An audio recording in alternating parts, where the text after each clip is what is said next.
Assalamu alaikum. In this video, how to center text horizontally and vertically in Photoshop. Okay,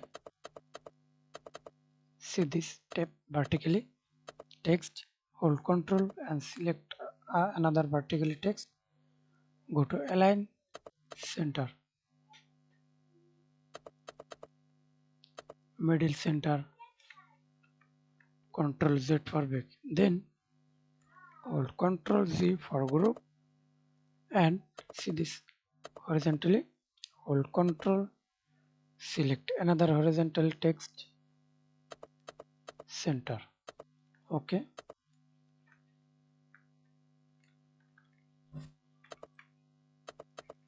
Ctrl Z for group. Then hold Ctrl and select another group for text, center, center. Thanks for watching video. Please subscribe to my channel, like, comment, share.